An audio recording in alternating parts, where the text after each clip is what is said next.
We live on YouTube as well. Shalom, family. Shalom. Shabbat shalom. Shabbat shalom. Of course, as always, we're going to give brothers and sisters a few minutes to come in. Right, I know it's real early, so a lot of people still sleeping. A lot of people, they take Shabbat breaks the whole Shabbat, which is cool. There's nothing wrong with that, right? It's all good. So I know people ain't used to waking up that early, especially on Shabbat if you got it all. If you're working the whole week, all you want to do is sleep, chill, read some scriptures, you know what I mean? And chill with your family, be at home, and relax, right? So I understand. Trust me, I understand, right? So, but all praise to the Most High. We're here. We're here. For those on YouTube tuning in, we're going to start soon. We're just letting brothers and sisters giving them some time to come in. Of course, we'll do the introduction, then we get straight into the class. But hope y'all doing good, family. It's been a long week for a lot of us, right? Making sure things is done, whether it be family, whether it be a job, whether it be anything. But at least we here. All praises to the Most High. We still standing strong, and regardless of what's going on in the world, the Most High got us preserved because His protection is around us, right? No matter what we going through. So we're here, family. We're here. All right. Once again, for those on Clubhouse, if you want to check out the visuals, it's going to be a lot of visuals today. So, a couple of videos. Of course, we threw the scriptures in there. Got those scriptures. It's a biblical class, right? So, of course, we got some scriptures along to go with the videos and certain prophecies going on now. Things that we're seeing, things that's going to affect us all in the future, right? That's one thing. A lot of these things we're seeing now is going to affect us in the future. And when I say future, I'm talking about as soon as this month going forward. Because you're seeing what, Joe Biden is talking about. You're seeing what's going on in the news regarding this new variant. This new variant, going around now, is starting to come along and spread to other places. They're talking about a second lockdown, things of that nature. But we'll leave a little for that, little of that for the class. And for now, what we'll do is we'll give the introduction on YouTube, as we always do, and then we'll get straight into it. All right, so let's get it, y'all. Let's get it.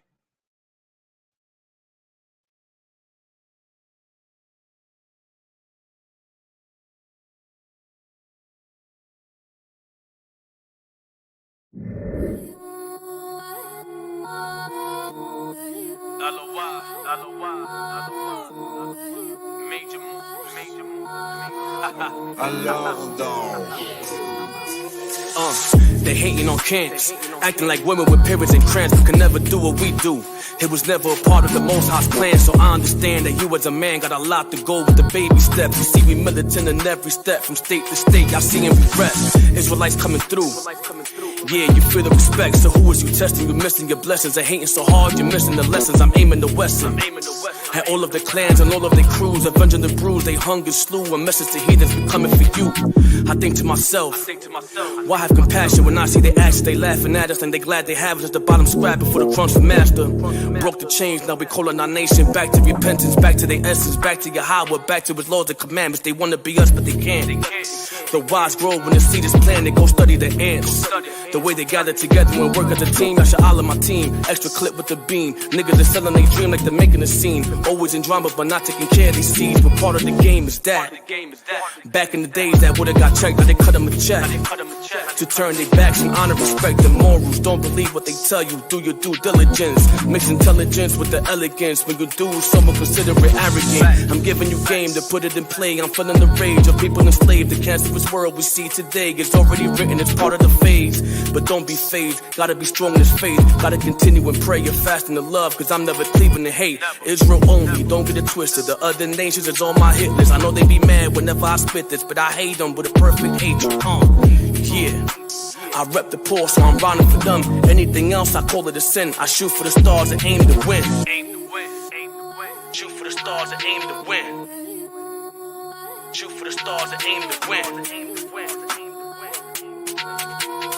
Anything else, I call it a sin. I shoot for the stars and aim to win. Tell them we ready for war, ready for war. Yeah, we ready for war. Tell them we ready for war, ready for war. Yeah, we ready for war. Tell them we ready for war, ready for war. Yeah, we ready for war. Tell them you ready for war, ready for war. Yeah, we ready for war.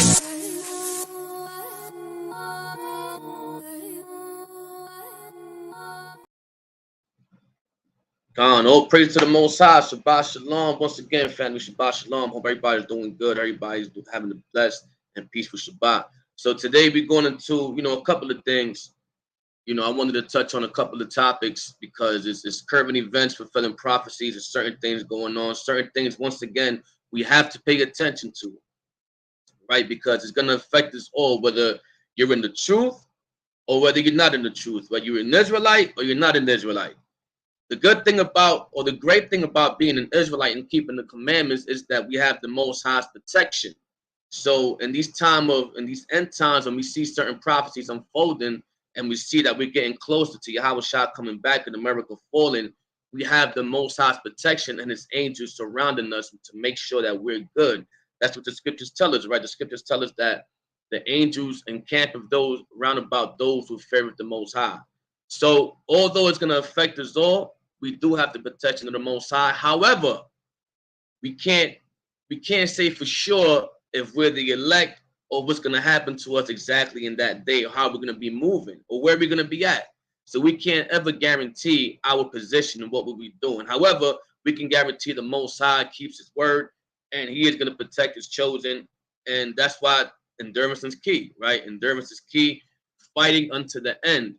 Right, enduring and fighting unto the end is key to everything. So let's just touch on a couple of things, and then we're going to, of course, America versus the Bible, going into more laws and to see if this is a God-fearing nation. Right. So I'm gonna share my screen on YouTube again for those on Clubhouse. I'm gonna be sharing my screen, and it'll be on YouTube. The link is on top. Okay, so the link is on top. If you want to see everything visually. I am going to go into a lot of videos, so if you want to see those, hop onto the YouTube, or if you want to stay on Clubhouse, however you want to do it, right? So, sharing my screen, and we're going to go into the PowerPoint presentation.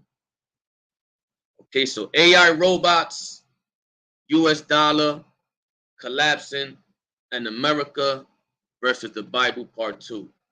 So, I know a lot of y'all heard about, the artificial intelligence, the robots. A lot of y'all heard about what's going on with job replacement. Recently, you've heard what's going on with the US dollar. You might have not heard, but a lot of y'all might have heard what's going on with the US dollar. That's important, right? Because we're approaching election time. We're approaching a time where our people want Trump in office. And I'm going to get to that next week. Next week is going to be the second lockdown, Donald Trump, and a little more of the AI and things of that nature. But just to give a brief overview of what's going on in the world now. So we have a lot of, things going on regarding the time we're living in. So we got election time coming up. We got our people wishing that, Donald Trump gets voted in again. Before Joe Biden, but when Donald Trump was actually going for president, our people was like, we don't want him in office. He's racist. We don't like him. He don't like us. Same energy. Now the energy switched. Our people all of a sudden now was saying we want Trump in office. All of a sudden, Trump ain't a racist no more. Trump is the best president we've had, and he's had the best interest for us. All of a sudden. Now, don't get it twisted, right? Don't get it twisted. Business-wise and things that he had in place, of course, it was more beneficial than Joe Biden's presidency, right? Obama's presidency, so on and so forth. However, he's still the devil that the Bible speaks of. Plain. I don't care how much better, how much gas prices were low when he was in office. I don't care how much, how many checks he sent us during COVID, right? I don't care about none of that. They still all work for the same people, the same government. They're under the same branches. Left wing, right wing, they're all the same bird, right?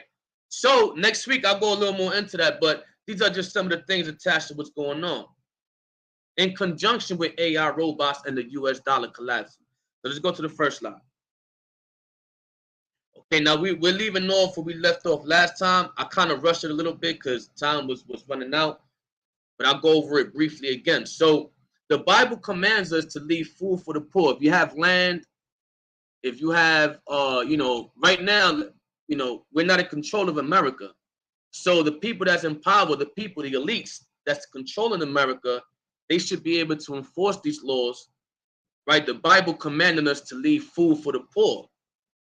Now we know a lot of, every year, billions and billions of pounds of food is wasted every year. Okay, let's read the scripture real quick just to brush up on what we was talking about last time. It's the book of Leviticus chapter 23, verse 22. And when ye reap the harvest of your land, thou shalt not make clean riddance of the corners of thy field when thou reapest. So we have a land that's full of crops, vegetables, fruits.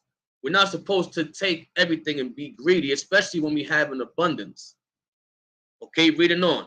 Neither shalt thou gather any gleaning of thy harvest. Thou shalt leave them unto the poor and to the stranger. I am the Lord your God. So we're supposed to leave the extra that we have to the poor and the stranger. This is the biblical law. Now, is this law enforced in America? No, it's not.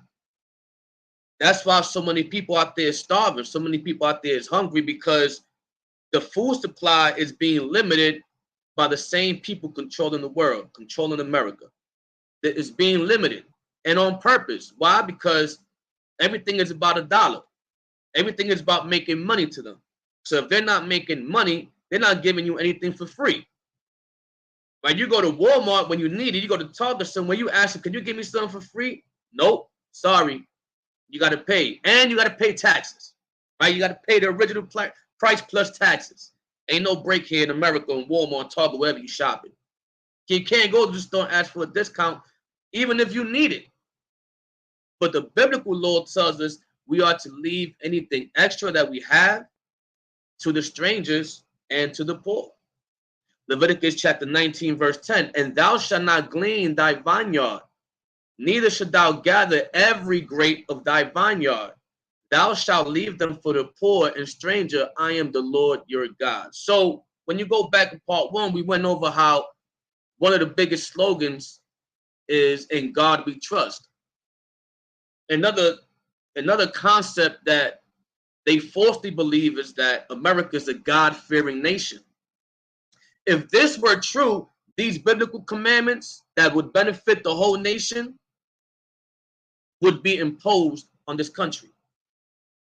Now, side note, you noticed how recently, another thing I'm going to go into next week, Joe Biden just approved a lot of funding, a lot of money for limitless vaccines. Or I don't know if they get you canceled for that word, jabs. Okay, let's say jabs. So the jab is being funded for, right, for the people. Meanwhile, we got people starving and they can't get funded for food. Isn't that hypocrisy to say we're a God-fearing nation? We're going to give you money for jabs, but no money for food. We want to make sure every American is jabbed up, but we don't want to make sure every American is fed. That's an evil nation right there. Unless you know, those of our people that still love America, that's a deep sleep that they're in. We better praise the Most High with His truth, because we could have been asleep not knowing what's going on. We would have been taking jabs left and right. We would have been, pro-America. We would have been celebrating Labor Day that just passed. You had a whole bunch of brothers and sisters with dust on their face. You know what I'm saying? Shout out to Benjamin, tribe of Benjamin. I love y'all, man. But y'all was going off. Y'all was going off. Right? I love you, Benjamin, but y'all was going off, man. See my Benjamite brothers out there with dust on their face and covered up and like looking like ashes. I didn't even know, because I don't keep track of these holidays. So I'm looking around confused, like, what's going on? What was this? And I hear my Benjamin brothers come out, man. I was like, damn. And don't get it twisted. You had Ephraim and Simeon, Dominicans and Puerto Ricans joining in with this, right?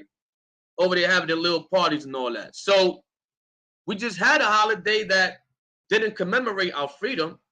It doesn't represent our culture. It doesn't represent our heritage. Yet and still, our people go hard for the holidays during the times where they were enslaved.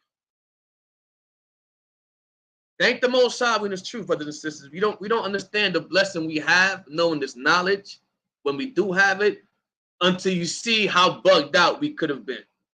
Okay, so these biblical commands in Leviticus 23 and 22, Leviticus 19 and 10, it tells us to leave anything extra that you have for the poor. Of course, we know America's not enforcing that. Let's go to the next slide.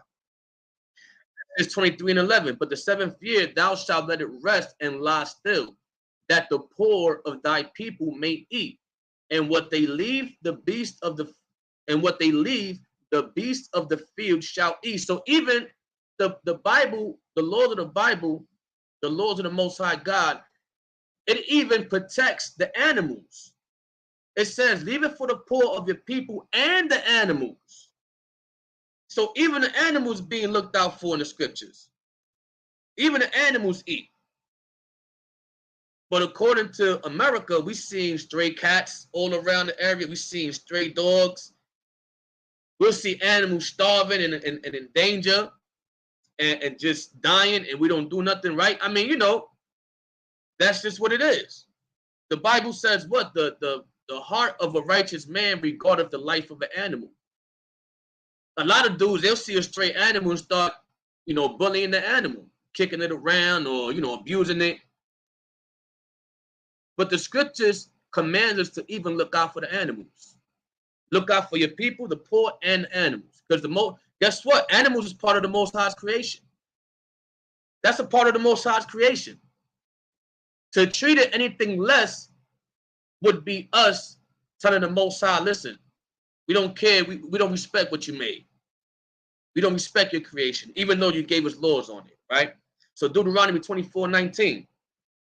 When thou cuttest down thy harvest in thy field, and hast forgot a sheaf in the field, and thou shalt not go again to fetch it, it shall be for the stranger, for the fatherless, and for the widow.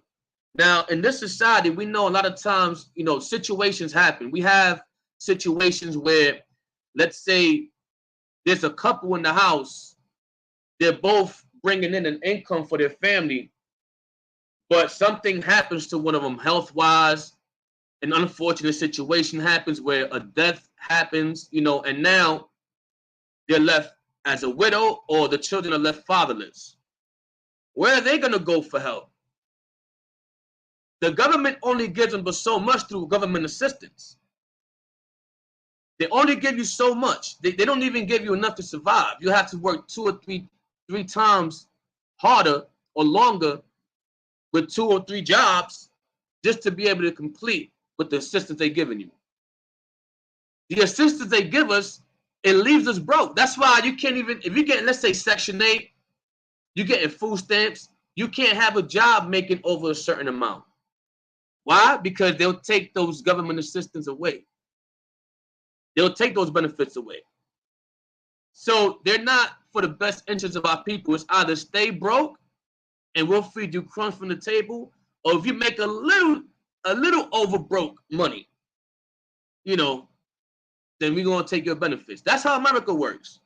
But we see the Bible gives us righteous commandments how to deal with each other. So again, our people, for those that's tuning in that don't know, you know, the scriptures, don't know we're Israelites, are we going to take the laws of America and follow that? Or are we going to take the laws of God and follow that? Of course, we got to follow the regulations of America, like don't murder, don't steal, nothing like that. Right? The Bible says we got to, you know, we got to agree with our adversaries. Right? They in rulership right now.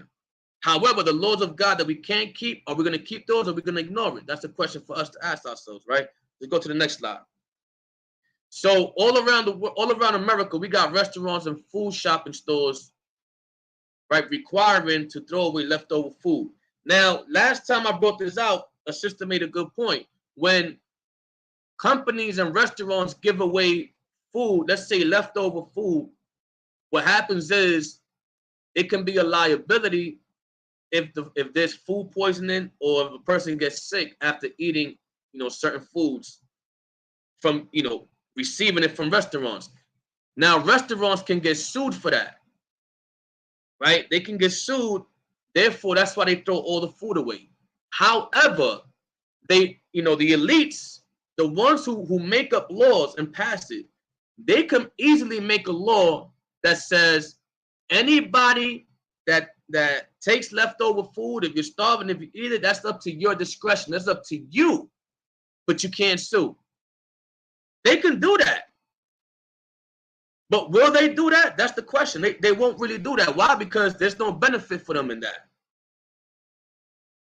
Right? There's no benefit for them to give out food that they're about to throw away because everything for them is a profit. So yes, even though the restaurants can't get sued and it's considered a liability, the politicians in place can make a law and say, listen, we're gonna give out all the free leftover food for the poor. We're not gonna throw it out. However, if anything happens, you can't sue the restaurants. And that'll be a fair deal. Let the people decide now, right? But don't force the restaurants and the businesses to just throw away food. And you got people out here starving. You got people out here looking for a loaf of bread. You got people out here eating food from the garbage. Is that any much better? It's not, right? So let's look at these videos real quick.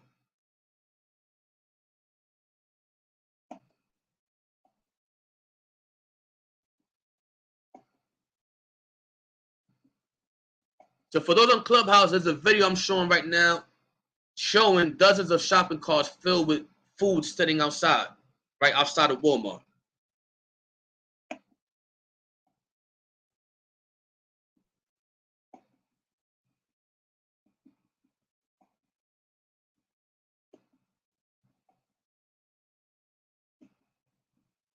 They don't even let the employees have it.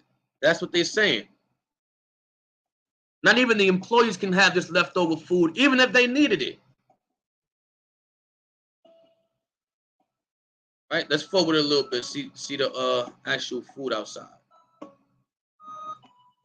Matter of fact, let's look at this, right? Walmart officials said the food wasn't safe to eat, despite the fact that none of the foods had reached their expiration dates. So you're telling me if I buy food from Walmart and it's not expired yet, I can still consider it not safe? So we're eating non-safe food anyway if it's not expired. That's what that's telling us right now. So that's just an excuse and the cover up to say we don't want to give it to anybody. We just want to throw food away. Right? Let's keep playing it.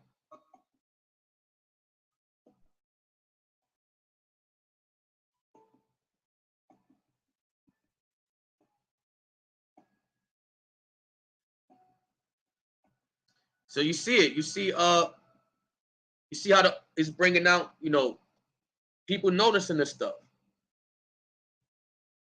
There's always an excuse. It's not expired, but it's not good. That don't make no sense. Look at the next video. Hi, this is Gary Joe. I want to show you something. See all this? You see all this?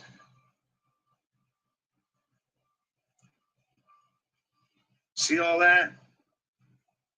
I'm at the Walmart here in Salina, and they are throwing all of this food away.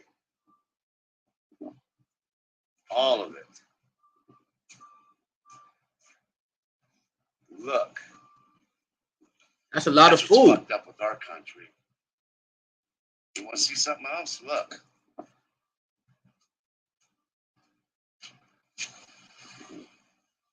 They don't let our employees have it.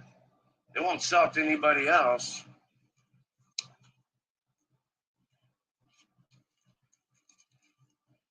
They're throwing it away. Move forward a little bit. That's So we're seeing the family. We see a lot of food being thrown out, right? more than 100 people. A lot of food being thrown out. You seen that's a lot of food. You can feed a whole damn neighborhood with that kind of food that they're throwing out. They rather throw it out than give it to the people. Once again, they can make a law to cover the liabilities and just everybody to their own discretion. But they want to say we don't have enough food out here. They want to say we don't have enough, supplies out here to feed everybody. But this is the kind of stuff that's happening, right? Let's go on to the next slide. Show another one.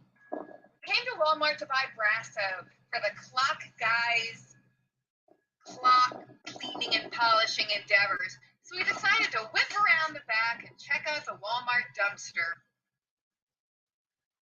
Frugal mommy hovering over the dumpster. I've climbed up to the top of the dumpster to look in, and there's a whole bunch of boxes of toaster strudels. It's got a bunch of DiGiorno pizzas. There's all sorts of stuff. Oh my God. Now don't get it twisted. I'm not saying this is healthy stuff neither. Like a lot of stuff is not healthy. It's processed food and everything. Still there's people out there starving though, right? Let's say, I'll just one example. Just one example, and I gotta be honest, how people eat this. You got processed food like turkey bacon, right? That's not real turkey, but our people eat it, right? Our people, if they're starving, they're gonna eat some turkey bacon.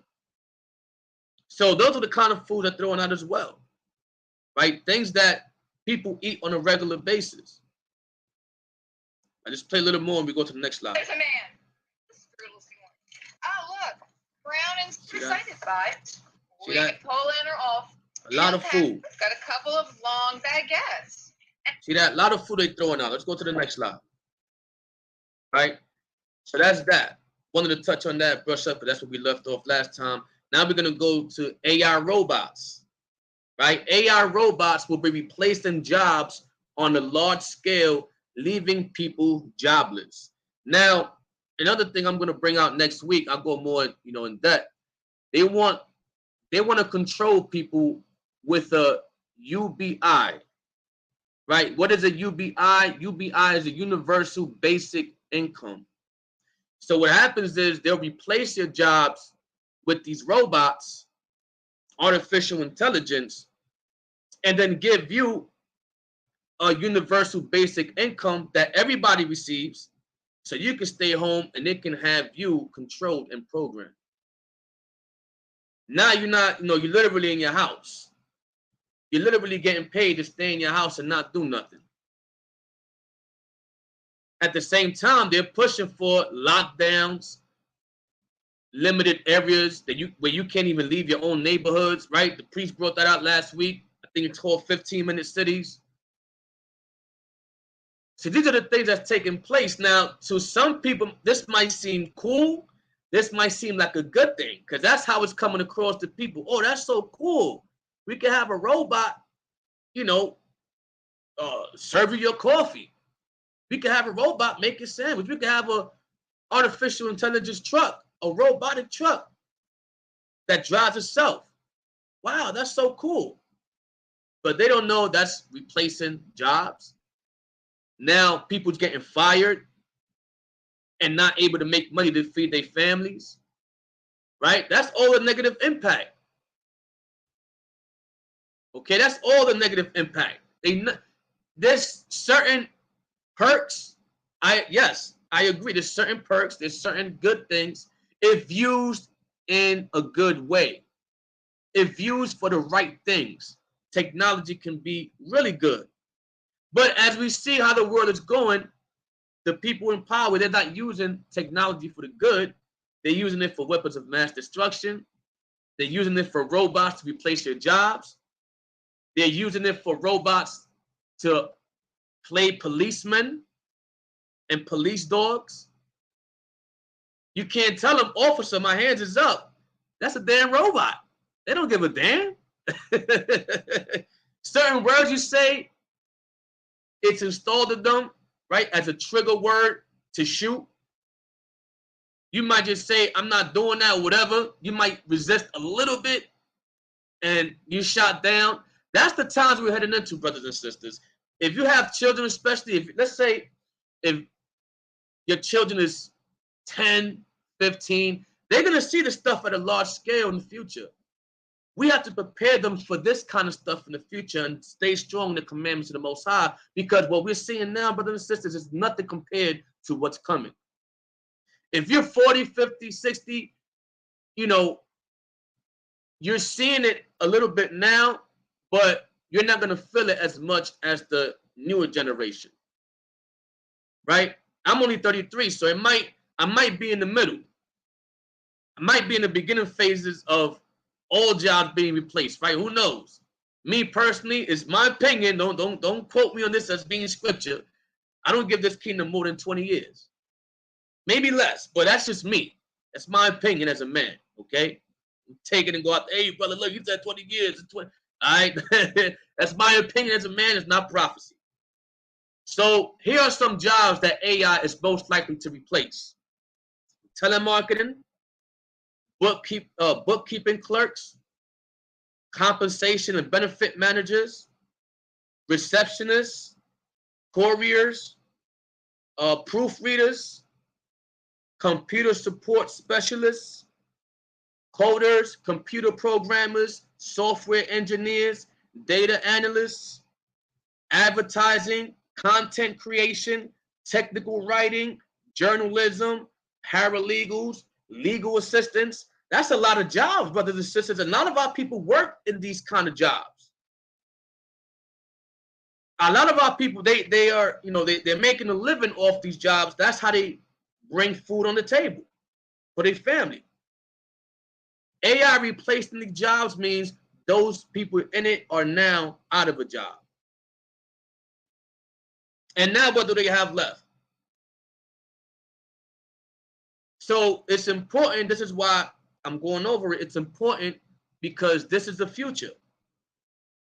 They've been saying this in movies. They've been showing us in movies since the 80s. Any technology, and this is known fact, any technology that's shown to us now has been already observed and created 20 years ago. The high technology you think is high now, that was high technology to the people and the creators 20 years ago. They got far more advanced technology now that our people have not seen. Project Bluebeam, that's another thing. I'm going to go into that next week. All of that. Right? Project Bluebeam, where they're gonna falsify a fake Messiah in the sky, right? And they're gonna showcase it as a false invasion. But we'll get into that, right? But this is what they're planning for us.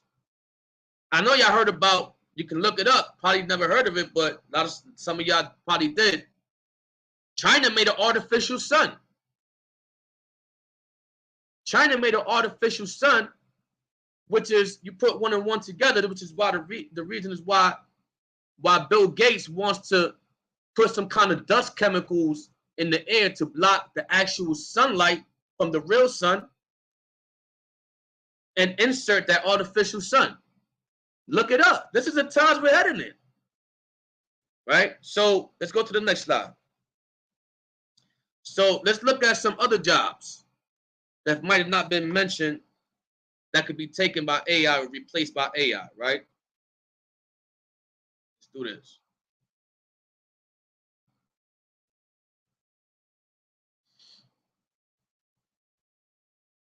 As a matter of fact, let's get this article straight from here. Right? Right? When you read a lot of articles, you look at a couple of videos and you see what's going on, you're able to see that any job can be replaceable now. With technology, any job can be replaceable. That's why it's important, if you're going to get a skill nowadays, get a skill in, let's say, repairing an AI machine or something like that. Because that's the only thing that's going to be left these last days. The only skills that's going to be useful in these last days is according to what's going on at the time. Now, if you into, you know, if you get into artificial intelligence and things of that nature, you have a better chance at, you know, making a living in the future than having a janitor job or having a, you know, a regular receptionist job. Any job we just named. So let's go into this article. So it says, Chat GPT may be coming for our jobs. Here are 10 roles that AI is most likely to replace. And that's another thing. AI is replacing, they got Chat GPT. You could you could have Chat GPT give you a whole article on the topic that you're researching, or if you want to submit an essay to your college professor or your school teacher, you can use Chat GPT. You don't even got, research and write down anything on pen and paper no more. You don't even got to think for yourself. How about that one? You ain't got to think for your stuff no more. We got Chat GPT and AI. That's what we headed. So let's go down. It says, since its release in November of last year, OpenAI's ChatGPT has been used to write cover letters, create children's books, and even help students cheat on their essays. The chatbot may be more powerful than we ever imagined. Google found that in theory, the search engine would hire the bot as an entry-level coder if interviewed at the company. So you got robots being interviewed, right? Because they have to test out the robots. They have to test out whether it's processing information the way it should, if the chip of information is working as it should, so on and so forth, right? So they interview these robots. They have a conversation and sit down with them. Reading on, Amazon employees who tested ChatGPT said it does a very good job of answering customer support questions, is great at making training documents, and is very strong at answering queries around corporate strategy. So everything a human being could do, they're saying basically the AI robot's going to do it way better. And guess what? From a business perspective, and here's the good and bad. Here's the double-edged sword. If you're a business person, if you own a business, AI is great on a business scale. Why? Because all you gotta do is pay for some robots and machines to take care of your job, or whatever the job description is that you have for employees. All you gotta do is get a machine to do it for you. It'll run it automatically. Every once in a while, you get an update, you get a technician to kind of make sure everything's going well, and you ain't gotta deal with people, right? And this is a job, this is a business perspective. You ain't gotta deal with people, you ain't gotta deal with them doing the wrong thing, you ain't gotta deal with them not working, you ain't gotta deal with them, doing the job wrong, so on and so forth. A machine and a robot can do everything. That's the perk, right? That's from a business perspective. However, those that do work hard, those that are good employees, those that do make a living working these jobs and put their all every day in and day out, that's bad for them. It's not a perk for them because they're not the business owners. They're the ones being fired. I understand if, hey, listen, we're going to make a law or not even make a law, we're going to use AI to replace these jobs, these laborers' jobs or whatever, that we can use AI for as a better option, but we're going to have something set aside for people that is losing their jobs because of AI. They don't have that backup for people. They don't have that guarantee for the people. So to say America's for us or this is a good thing, it's a good thing for them because they get to decide the option how they want to move with it, not us. Okay, so let's read on. Let's skip down a little bit. While a 2013 University of Oxford study found that 47% of U.S. jobs could be eliminated by AI over the next 20 years, I'm gonna read that again. 40% of U.S. jobs could be eliminated by AI over the next 10 years. Okay, that prediction appears to have been off base. A recent Goldman Sachs study found that generative AI tools could, in fact, impact 300 million full-time jobs worldwide, which could lead to a significant disruption in the job market. Now, is that a good thing? Not at all. See that? That means 300 million people will be affected by AI replacement. Okay, let's go down a little bit more.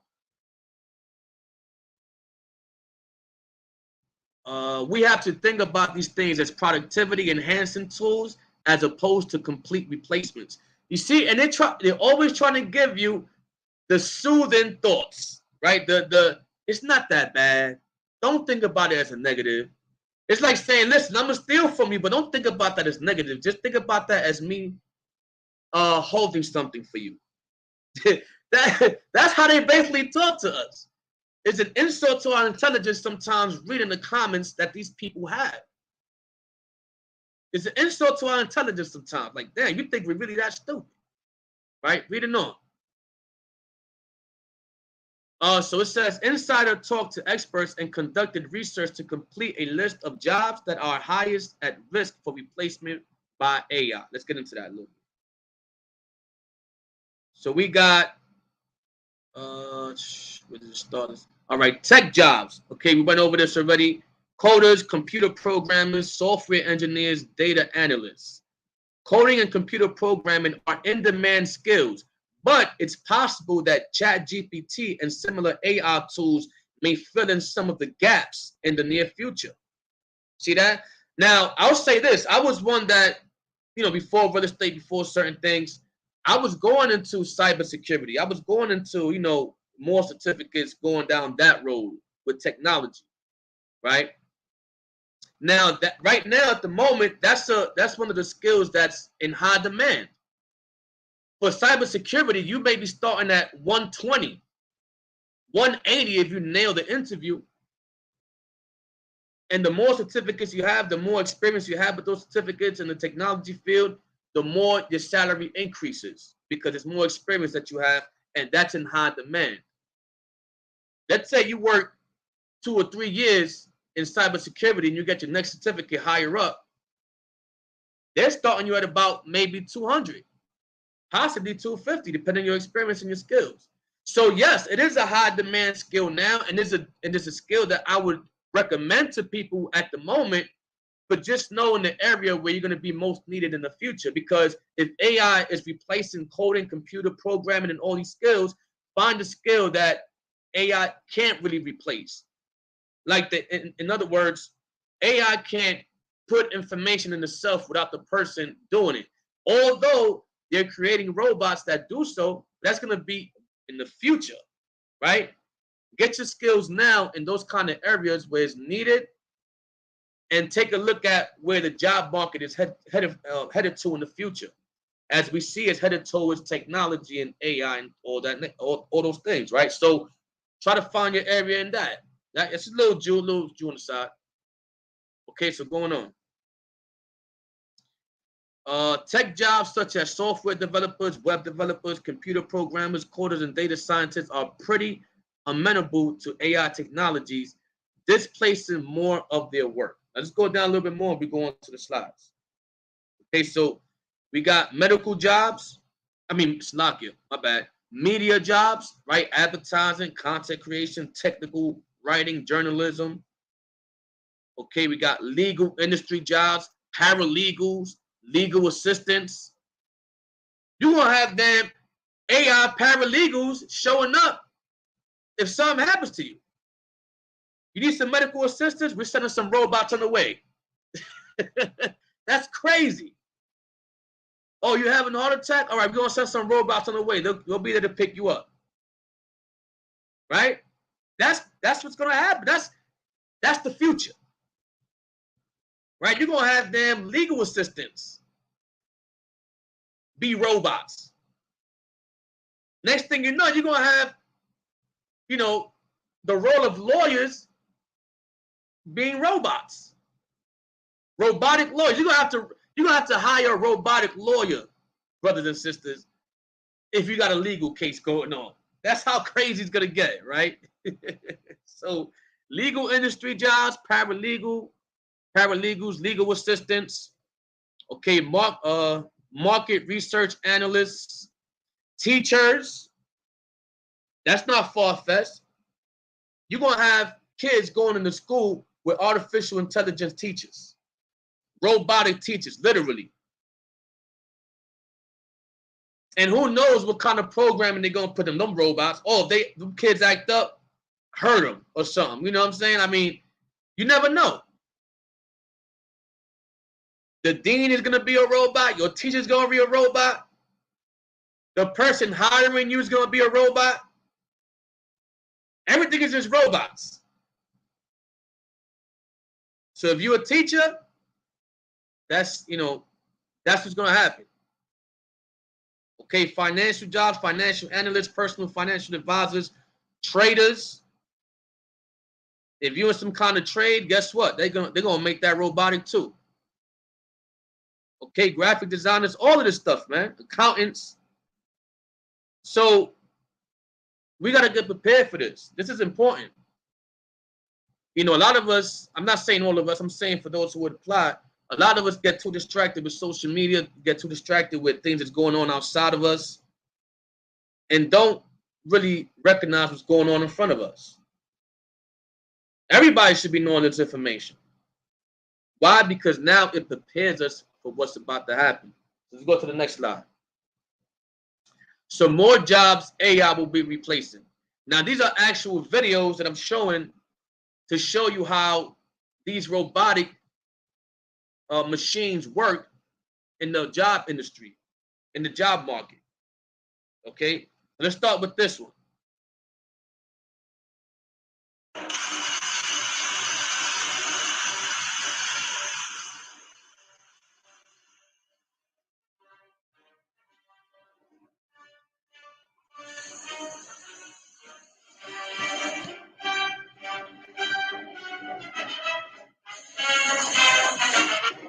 See that? So that's a general contractor job. They no longer need people to smooth out the apartments, the walls, and everything. They got a machine for that. And that's eliminating what? Construction workers. Now, construction workers, they make a good living, right? They make a good living, and it's in high demand. That's a good skill to have. However, they're replacing that with robots. So you're not the actual construction worker no more. See that? Now it's AI. But it don't stop there. You want your coffee? The robot got you. Just watch this.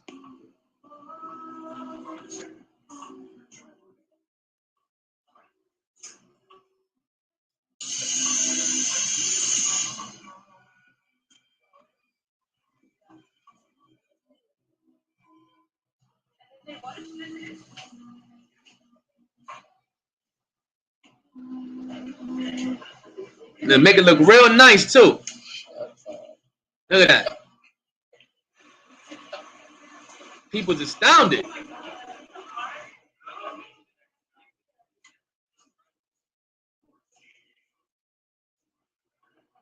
They don't even spill. Look at that, right?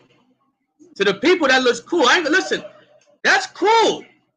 If it didn't have the negative impact, if it wasn't used the wrong way, that's a cool system right there, right? You got you got the machines doing it for you, things of that nature. But it's making people lose their jobs, and now they can't make a living. That's the problem. There's no backup plan for the people if they lose their jobs due to AI replacement. That's the problem. So how do we keep an economy functioning if the people is poor, don't even have an income? Which is why they want to bring the universal basic income. Making sense? And we got the UBI for you because the robot's taking over. And people going to be like, you know what? Okay, cool. We'll take that. See that? But wait.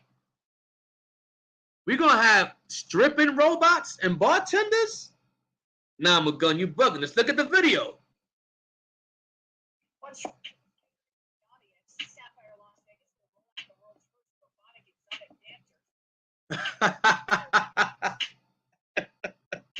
The first robotic exotic dancers is on the way too, y'all.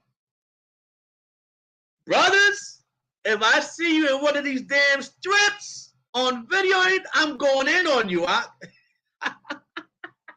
The hell you in there looking at AI for, man? You put that back a little bit. You see how the robot was dancing on the stripping pole, man? This is crazy.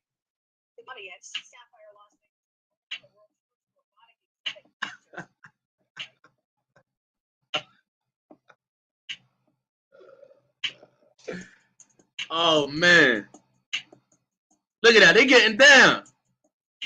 They getting down. You gotta be one sick freak to even think of something like that, man. You gotta be one sick freak to think about creating stripping robots. Dudes in there just throwing singles at the robots. Yo, people's wilding, man. So that's the future. That's what's about to happen on a large scale. Right? Let's go to the next slide.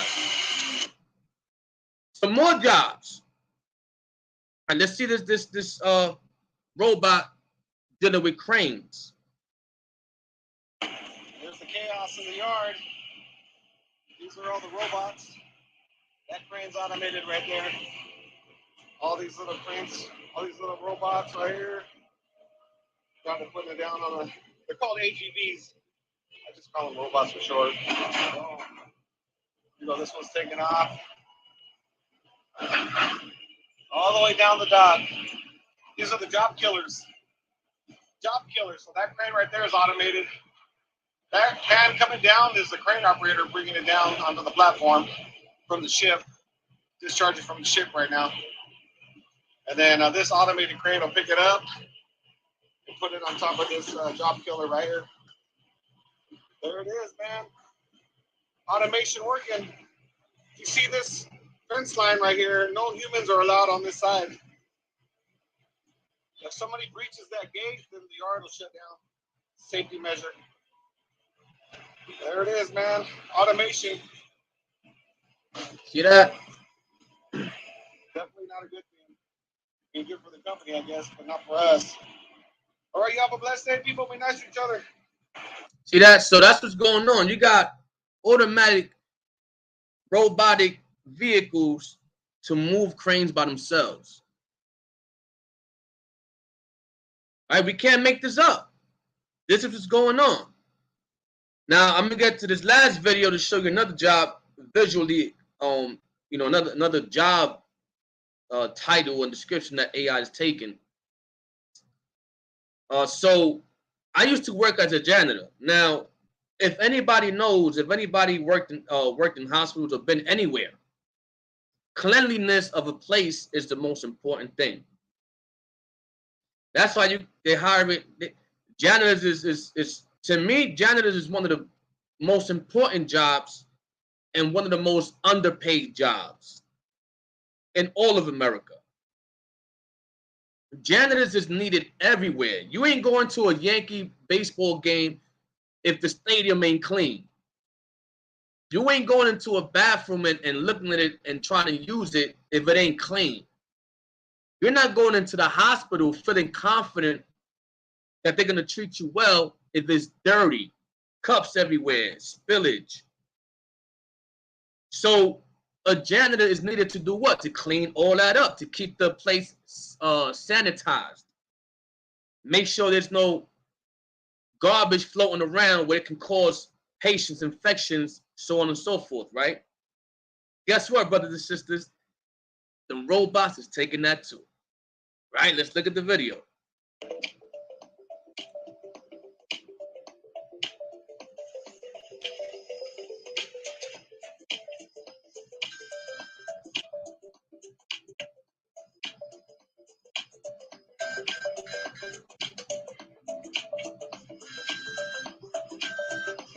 Everything by itself. It opened the door by itself, lift up the toilet seat, right? Sprays where it needs to spray, vacuums the wet areas to make sure it's nice and dry.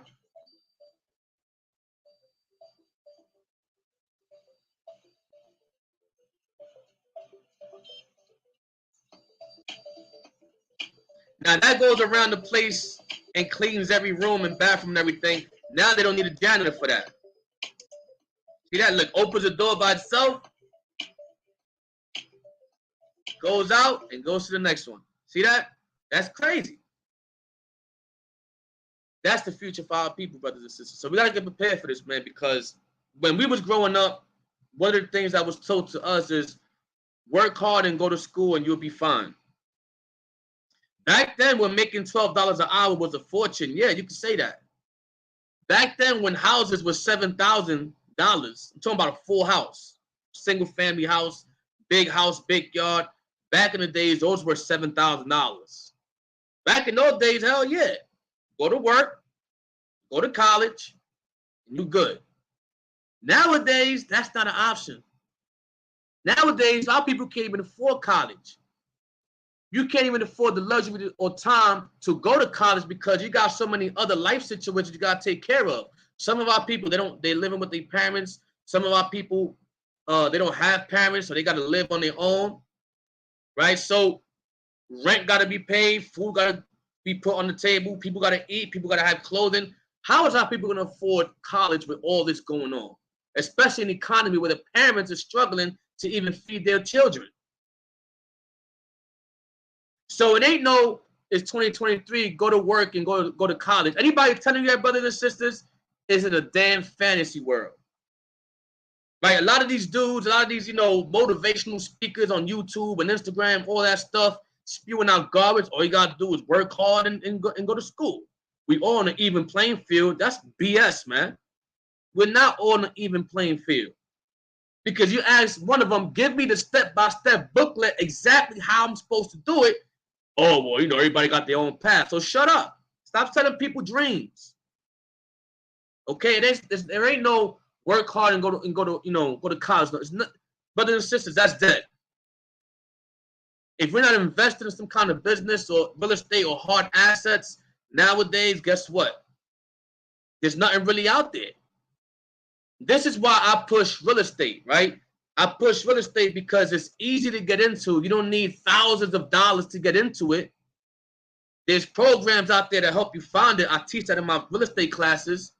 So when things like this happen, you lose your job, God forbid, you have passive income coming in anyway, living rent-free. You ain't got to cover no rent charges. And guess what? You're still making an income off the tenants. Therefore, you're able to pay your electric bill, your water bill, and able to put food on your table without having to pay rent that's being covered up for you by the properties. I don't teach these real estate classes for nothing, brothers and sisters. I teach it because it's important for our people to know. But what happens is until something big happens like this, oh, I lost my job, what do I do now? You should have took heed back then when you had a chance. Some people take heed, a lot of people don't. That's just my experience. I'm still going to continue for those that want to get their lives straight, right? And actually have an inheritance to give their children. So when you pass on, you can give some to your children. They won't have to be facing this. Okay? Let's do it, man, right? So let's go to the next slide. It's all biblical prophecy. All biblical prophecy. We go into the book of Isaiah chapter 19, starting at verse 14. The Lord has mingled a perverse spirit in the midst thereof, and they have caused Egypt to err in every way, and every work thereof, as a drunken man staggereth in his vomit. So all the works of Egypt, now we can correlate Egypt to America now because Revelation 11th chapter calls America spiritual Egypt. This is spiritual Egypt, right? It's the same bondage, almost the same bondage we had back in Egypt. Right, the same thing, because America is a replica of all these kingdoms, Rome, Greece, and Egypt. So Egypt has erred in every work thereof. And it's like a drunken man staggering. That's why America can't, right, they can't unify. They can't unite. First of all, the doctrines, they're not of one accordance, so everybody's believing all different type of bugged out stuff. So they can't agree and unite on that. Morals and principles are misconstrued. It's all over the place. Some people say, it's a moral thing to be a pedophile. Some people say it's not, right? Which we know it's not. But we have people saying that it is because now they're desexualizing that. Right? They're desensitizing it. They're saying now that that's a preference. That's a sexual preference now. They're molding our people with that mindset, brothers and sisters. I don't want to say the word too much. I don't know if they're going to cancel the class or whatever. But a pedo, right, in America's eyes now, is more normal than before. When we know it was never normal to begin with. Right? But I know, side note, I know about the case that recently went on with no light, right? You see what's happening. That's the kind of mindset our people have nowadays, man. Right? They're perverse here in America. Verse 15, neither shall there be any work for Egypt. That's key right there. All these AI robots taking over jobs. The Lord said there shall be no work in Egypt, aka America. Right, I'm gonna start that from the top. Neither shall there be any work for Egypt which the head or tail, branch or rush may do. And that's what we're heading to. It's all biblical prophecy. We can't escape the prophecies. That's one thing that people that don't believe in the Bible, they try to escape the prophecies and what's written therein to then find out, okay, it's right in front of our eyes. We can't even escape it. You got people that don't believe in the Bible trying to quote the Bible. Right? All else fails in terms of backing up their philosophy. So they got to back up their philosophy with a biblical scripture, although they don't believe in the Bible. That's an oxymoron. Seen a dude the other day, I forgot the dude's name, talking about, I pray to myself because I am God. My body, my legs, my arm. You see, the Bible says faith without work. How you going to pray to yourself, believe you are God, but then use the Bible to say faith without works is dead. So now you're trying to back up your doctrine with scriptures. Come on, man. I hate when people do that. I hate it. Just stand for what you stand on. Leave the Bible out of it, right? So going forward, listen, there shall be no work in Egypt as the Most High said it should not be. And that's what's going to go on these last days. Now, the end times, that's why I said the younger generation, they're going to feel it more. When there's hardly any jobs out there for them, when there's hardly any skills out there for them to learn to be able to carry out in the real life, that's what's going to be crazy. And that's why we got to prepare our children. If you love your children, you'll prepare them for these things in the future. All right, so let's go on to the next slide. So the U.S. dollar is in danger of collapsing.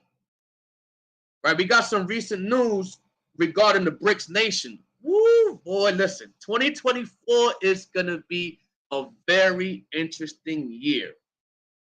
We've been at camp, and brothers can vouch, Queens camp, y'all can vouch. For 2 years now, I've been out there saying there's going to be another shutdown. There's going to be another food shortage, right? And there's going to be a so-called new variant or strain that's going to come around. It's going to lock down the city. It's going to force you to put on your mask and all that. And I even went as far to say, don't be surprised if you see people with laboratory suits on, like they're about to test some kind of drug. Hey, they're going to come on the news. You got to put some laboratory suits on. You got to put on that whole all-white suit, looking like you an astronaut, right? And you're going to go into work like that. I see it. If that happens, I see any of y'all brothers doing that, man. Listen, man, y'all going off. Y'all better not do that in front of me. I'm going to cut ass all day. I don't make fun of the suit. I'll be honest, right? So BRICS nation, they're expanding and they're on the brink of collapsing the dollar with some interesting information regarding the year 2024 came out. Let's look into that, right? Let's read this article real quick. So BRICS expansion to accelerate decline of the U.S. dollar. Let's go down and see and read what it says.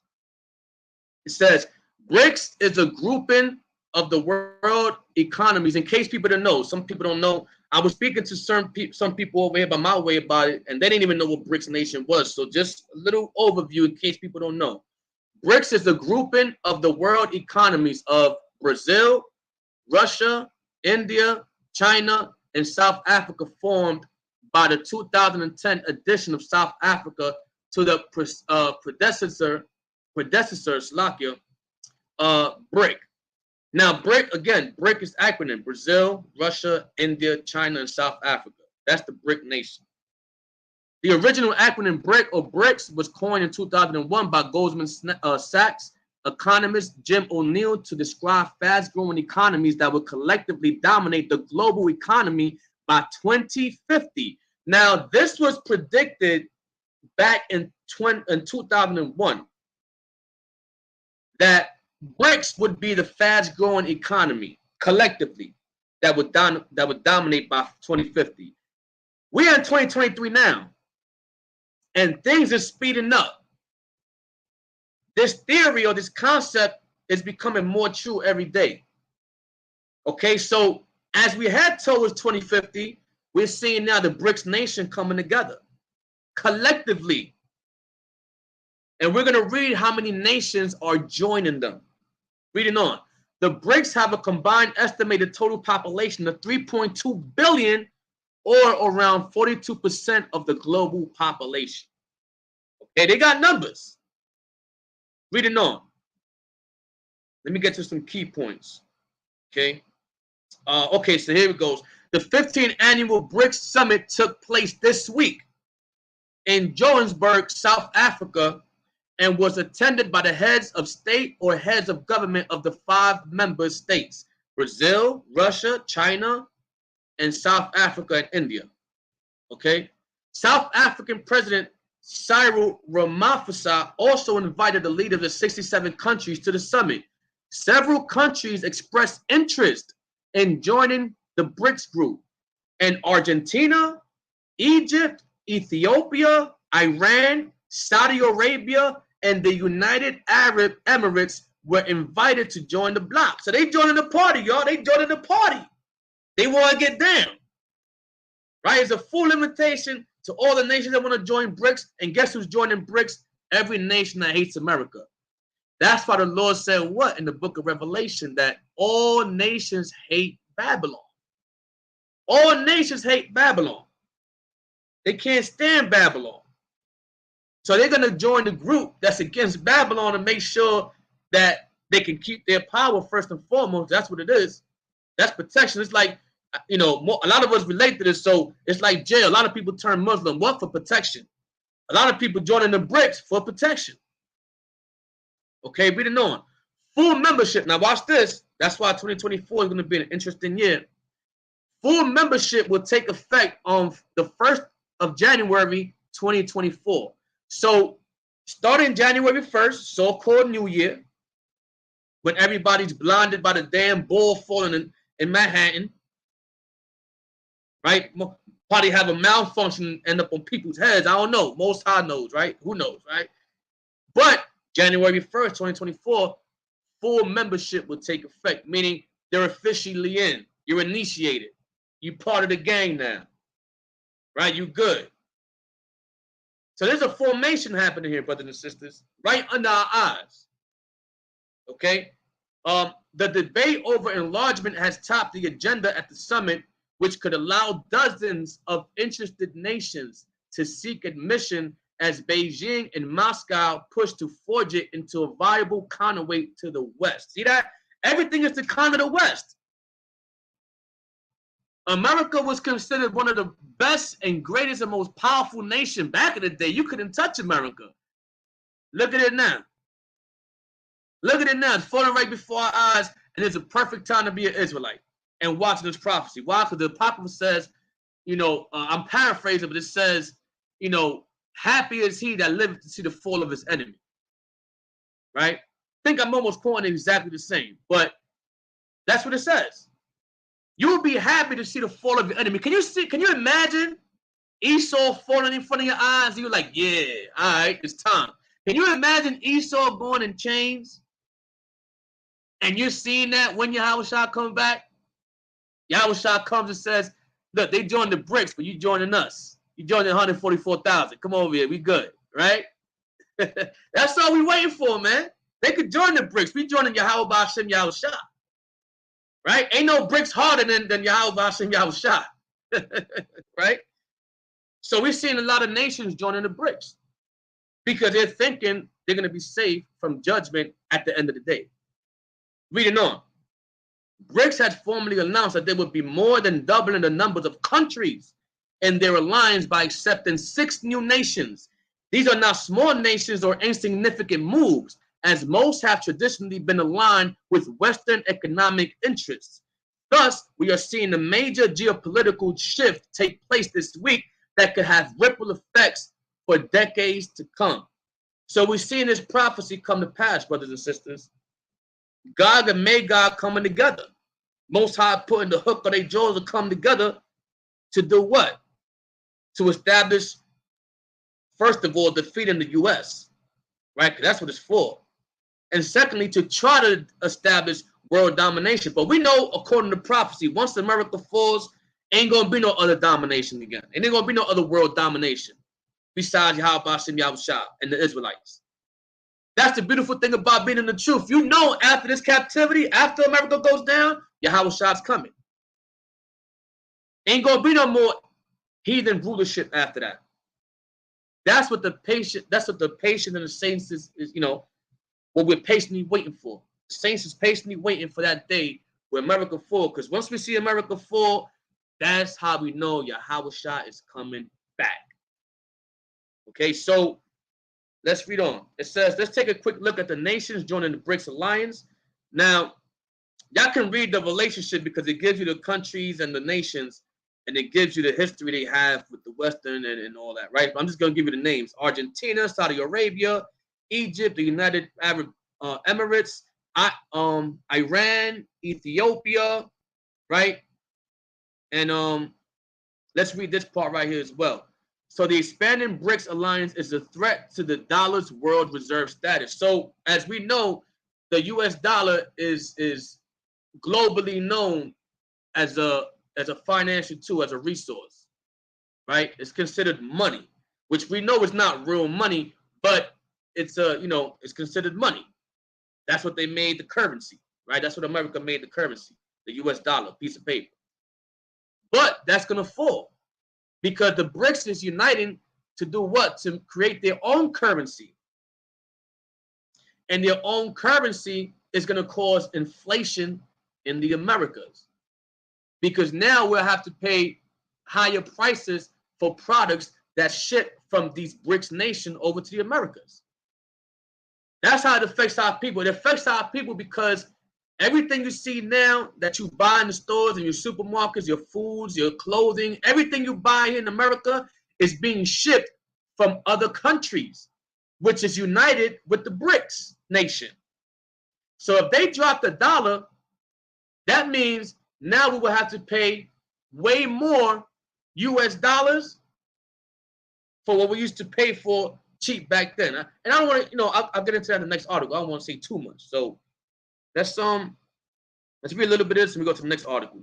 So it says, a staggering 40 countries have expressed interest in joining BRICS at the same time that African countries are kicking out imperial Western nations and flying flags of Russia.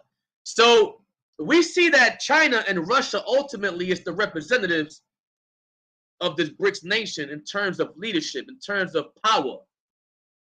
The African nations looking at Russia as the big brother. Hey, you my big bro now. America's not my big bro no more. You my big bro. So we're going to rep you. You're going to protect us. Right? It's an alliance. So as we know, as Westerns,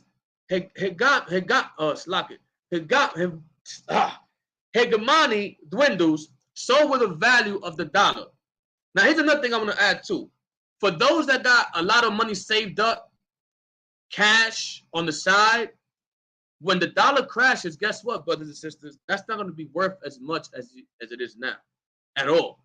If anything, at all. That's the harsh reality of it. That's why if you got a family member that's making money not the right way, I'll say it like that, advise them all that money you're stacking up, bro. It ain't gonna mean nothing. You're doing all that for nothing. You might as well get it legit and invest in something out here. Then think that you're gonna be doing that your whole life and you're gonna be good with that cash saved up. Because when things hit the fan, guess what? Those $1 million you have will now be like $5. And you're gonna be tight. You're gonna be tight. Right? Give that advice to brothers and sisters that you know is out there doing that thing, right? So, reading on. The United States and allies cut Russia off from the SWIFT payment system and froze over $350 billion of its gold and foreign exchange reserves. That type of economic warfare can massively reduce trust in the dollar-based monetary system, especially amongst the countries in the global south, which have long been skeptical of U.S. hegemony, right? So they've always been skeptical. Everybody's always been leery of America.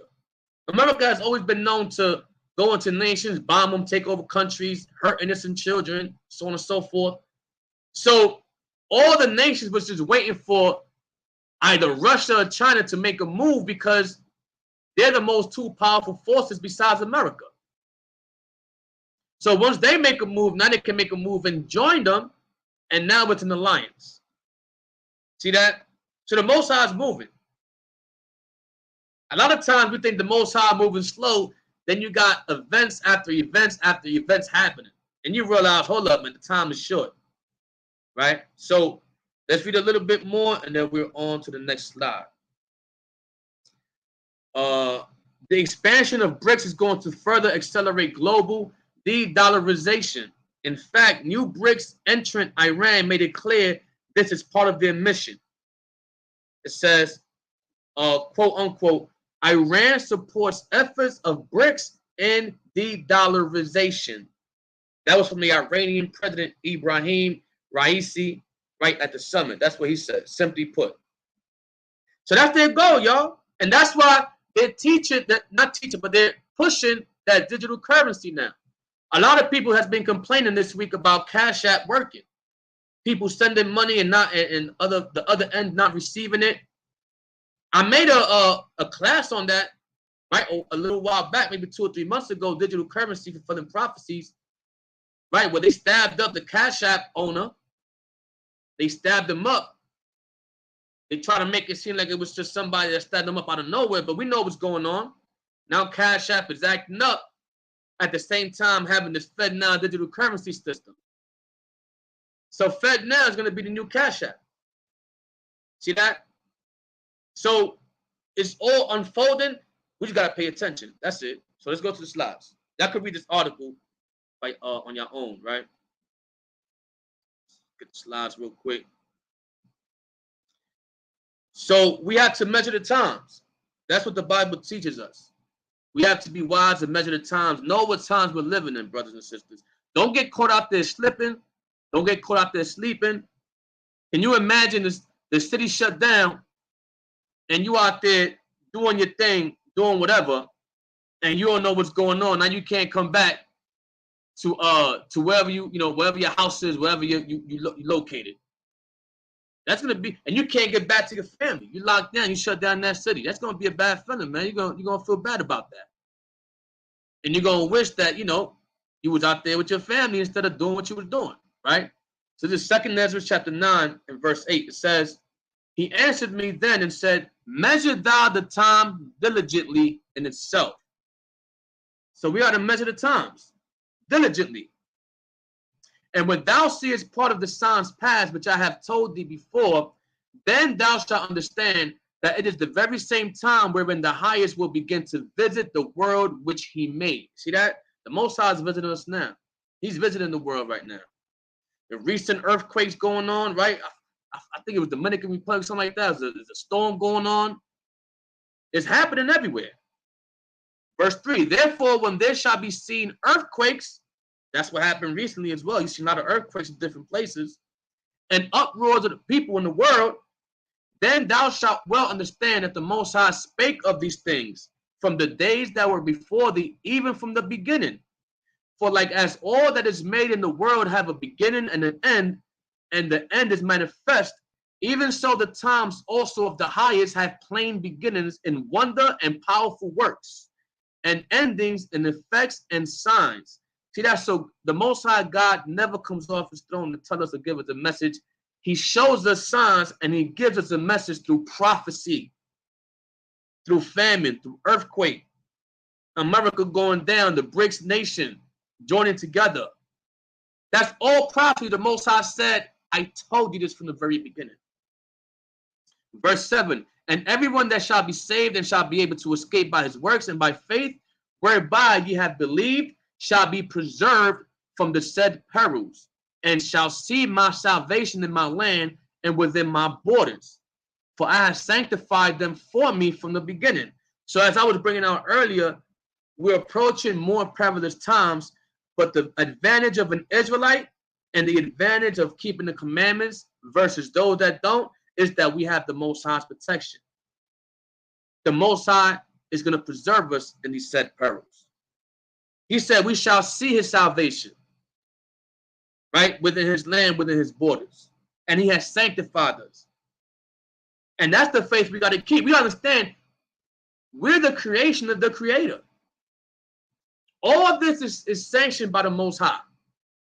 So if the Creator gave us his word, the one who created the world, the earth, the sea, the very things in life that you're scared of, right? Sea monsters and sharks and all, like lions, you know, everything that you're scared of, the Most High created it, and he gave us instructions on how to move while we're here. See that? Because if it ain't the Most High's word, how we going to move? What we going to do? What's our salvation? How we going to get saved from these perils? How we going to get saved from this evil? What you going to put your faith in? Right? Those are the questions we got to ask ourselves in these last days. Some of my brothers and sisters be going through hardship right now. But the Most High said what? These things were spoken of from the very beginning. So we shouldn't approach it from a perspective of, damn, I'm going through this, man. Damn, I'm stressed out. Damn, we should look at it more like, you know what? The Most High said we got to go through this, and I got to be a man about it and go through life as tough as possible in the spirit of the Most High. Right? We got to go through life saying, listen, there's no joy without pain. The Bible says there's no joy without pain. You don't know happiness till you know sadness. Right? So you live life knowing the Most High sanctioned everything and know everything is a part of the process, and everything is so much easier. Your thoughts are so much easier. You're not stressed as much, right? You're in the position right now you're in. Why? Because the Most High put you there. And anytime he puts you in a certain position, is to either make you stronger as a person or to weed you out. See that? It's either, see, that's the harsh reality, brothers and sisters. The Most High, he loves us, but he doesn't love us with the sweet, lovey-dovey love in terms of, okay, I'm going to just hand everything to you. You don't got to do nothing. No. It's either we handle it, we do what we got to do and prosper, or we drown. Right? We drown in a pool of 3 feet. I ain't giving that comparison. Like my mother used to say, and a lot of people, they'll drown in a cup of water. Right? A lot of our people, they'll drown in a cup of water, man. You got to keep going. What you going to do? If you complain about the situation, it ain't going to make it better. But if you do something about the situation, you're working towards being in a better, being in a better situation. That's what it is, man. That's all it is. So we got to measure the times, man. Be diligent in itself. Let's go on to the next slide. Watch and pray. That's another thing. We got to watch and pray. Watch what's going on. Be aware of your surroundings. Be aware of certain prophecies. Right? During COVID, we had a lot of cities being shut down. People was running into the cities and then it was locked down. They didn't even know. They wasn't aware of their surroundings. They was taking a trip. Oh, you can't enter here. We shut down. We on lockdown. Oh, wow. I didn't know that. Not aware of their surroundings. Right now, I got to bring this out next week. I forgot to put it on the presentation, but we got a video of Mexicans building a wall by Mexico, between Mexico and the U.S., and he came up to one of the contractors. He said, well, you know what we're doing is, they told us we're doing this because when the economic collapse happens, nobody can now leave the country. You think if they was building a wall just for Mexicans not to come in? No. They were building a wall so when this economic collapse happens, you ain't going to leave the country. You're not safe nowhere. They're trying to contain us. They're trying to lock us in. So they ain't building that wall just to keep so-called immigrants and so-called illegal people, Mexicans, out of there. Nah, they're building it for U.S. American citizens. You're not leaving if this economic collapse happens. You ain't going nowhere. That's how they trapping you. So Matthew chapter 26, verse 41. Watch and pray that ye enter not into temptation. That goes also into people dropping out the truth right now. They see certain things going on. They get scared. They're like, oh, what is the Bible going to do for me? The Bible ain't going to pay my rent. The Bible ain't going to... All this BS and crap. Right? They entered into the temptation. You got some brothers and sisters falling out the truth left and right. Like, what else you got in the world? What else? Where are you going to go to? You going to go back to Christianity? You going to go back to Roman Catholicism? Back to speaking in tongues? That's what you're going to? You got to be out your mind, man. See, what it is, the Most High, we saw people because he don't want them, right? He lets them have a taste of the truth. It's like that. They can't say, I never had the truth. And then he just weeds them out. Right? He just spits them out because now they became lukewarm. But then you wanna come back around when the celebrities start claiming Israelites. Hey, Shalom, yeah, you heard about that, brother? Yeah, you heard about this? When celebrities start saying it, all of a sudden you become an Israelite again. Then when it dies down, you back to being a Christian or whatever you was. I'm telling you, man, our people, read it on. The spirit indeed is willing, but the flesh is weak. The spirit is gonna make you think I'm prepared. Listen, let's be honest. Some brothers and sisters now, you look in the mirror or you talk around, yeah, I'm prepared, so I'm prepared. Well, when it actually physically happens, you become weak. Oh, I didn't know. Oh my God, no. Right? So you gotta be willing, man, in spirit and in the flesh. None of our people, they get scared when things happen. I'll give you just one small example. A lot of people that say the Israelites, they'll die for this truth. You go to camp, a brawl happens, they the first ones running. I've seen that before, right? You fighting and contending for the word of the Most High, something happens, they the first one to be out. So we got to be willing in spirit, man, and in the flesh, right? Let's go on to the next slide. So we read in the Bible that unlawful foods are not to be eaten. Okay, now we're going to go into dietary laws. We're going to go into the foods the Bible tells us to eat and the foods that America allows you to eat. Okay, it's the book of Leviticus chapter 5, verse 1. It says, Slack, is that? Slack, hold on. Leviticus 5. Let's go to that one. I messed up the verse. Let me see what's going on. Leviticus 5. Search that real quick. It might be the first verse I want. Let me look into it, make sure. Okay, so it's 1 to 3. It's not 5 to 3. Let me fix that real quick. All right. Boom. We got it. So Leviticus chapter 5 and verse 1. It says, and if a soul sin and hear the voice of swearing, and is a witness whether he has seen or known of it, if he do not utter it, then he shall bear his iniquity. I mean, that even on a small or large scale, that's not happening on a large scale, right? You hear people swearing all the time. Other people hear it, they're like, it's all good. It's just words. He just talking. But the Most High, he says what? By your words you shall be justified. By your words you shall be condemned. Every single word that comes out your mouth is being recorded by the angels of God. So it might be little to some people, but the Most High said what? The person that swears and the person that hears it and don't say nothing, they shall bear the iniquity as well. Verse 2, or if a soul touch any unclean thing, whether it be a carcass of an unclean beast or a carcass of an unclean cattle or the carcass of an unclean creeping things, and if it be hidden from him, he shall also be unclean and guilty. Okay, so verse 3 says, if he touch the uncleanness of a man, whatsoever uncleanness it may be, that a man shall be defiled without, and it be hid from him, when he knoweth of it, then he shall be guilty. So let's concentrate on verse 2 real quick, right? Touching anything unclean, whether it be a carcass of an unclean beast. Let's stick with that for a little bit. So, of course, you know where we're going. Going Leviticus 11, dietary laws, right? That's where we're going right now.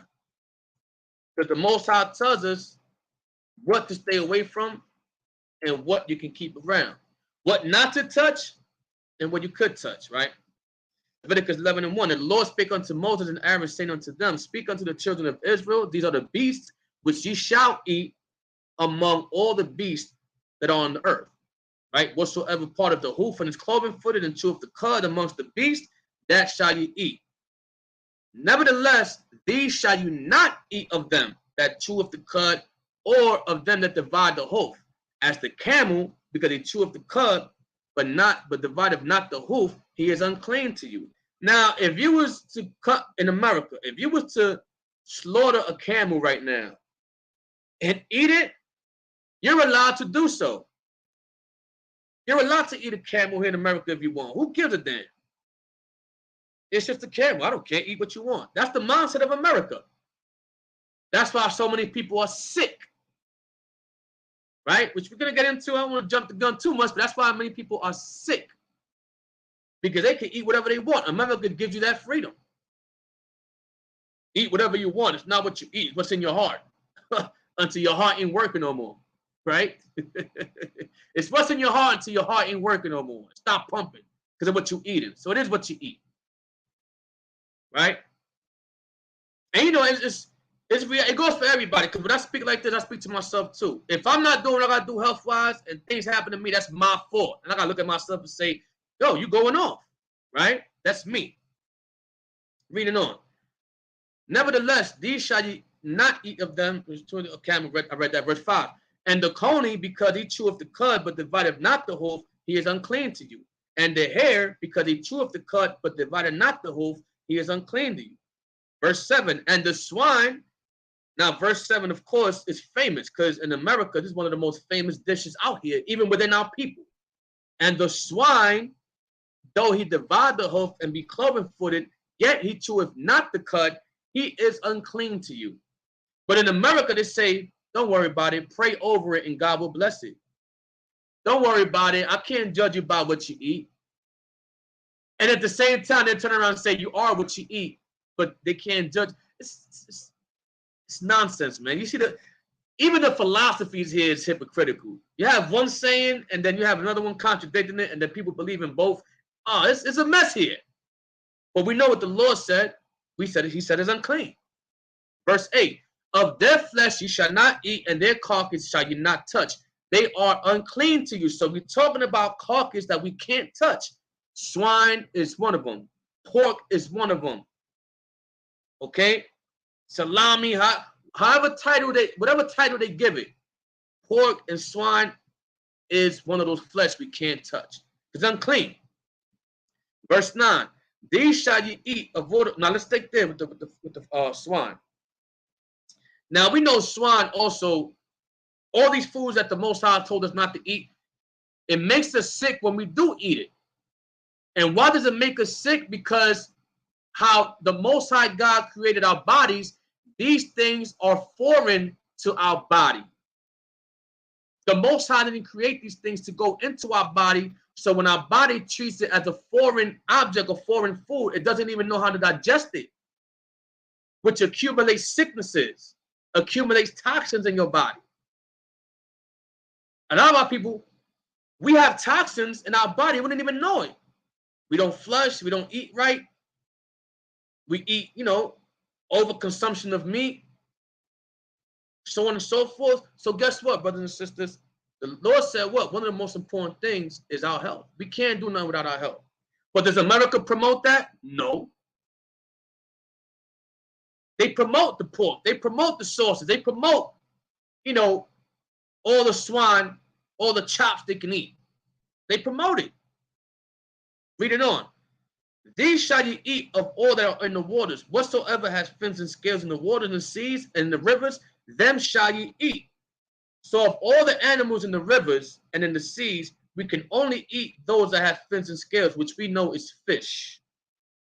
Okay, me preferably, I like wild salmon. Right? And the reason why I get wild salmon, because farm-raised salmon is toxic. They raise it in an environment of water that has toxins that, the fish ingest. And when you eat it, you're ingesting those toxins. So just a little piece of advice out there for brothers and sisters. If you're buying salmon and that's one of your preferred meals, go buy wild salmon. Never buy farm-raised salmon. Do the research later and thank the Most High later. Okay? So, verse 10, all that have not fins and scales in the seas and in the rivers, of all that move in the waters, of any living thing which is in the waters, they shall be an abomination unto you. Now, of course, we know out in supermarkets, they sell sharks, they sell catfish. In Florida, they even got some markets that sell alligators. right? They sell squirrels. That you know what? Squirrels just compared to other animals. Guess what? Squirrels a delicacy to people, right? You got a lot of people that squirrels a delicacy. Watching a couple of videos of people saying that, right? It's not as bad as it's like they're all the same thing. You can't escape the abomination, right? They're all abominations. So all these sea animals that the Most High did not mention in these verses, you cannot eat. If the sea animals don't have fins and scales, that's an abomination to us. Is that promoted here in America? No. And that's why we have the highest rate of sicknesses. America has the highest rate of sicknesses when you look at statistics. Why? Because you even got foods that they sell here that's banned in other countries. Okay, we'll get into that. Let's go down a little bit more. They shall be even an abomination unto you. Ye shall not eat of their flesh, but ye shall have their carcasses in abomination. See that? So you read, of course, we read Leviticus 11th chapter. You know, we see what to eat, what not to eat. You know, we're not to eat the vulture, not the raven, not the owl, not the hawk, right? All these animals that in America, I've seen other people eat it, okay? And there's no condemnation, there's no judgment, there's no nothing besides what? Bad health, and that's the Most High's judgment ultimately, right? So let's go back to the slides. And these are pictures of supermarkets, right?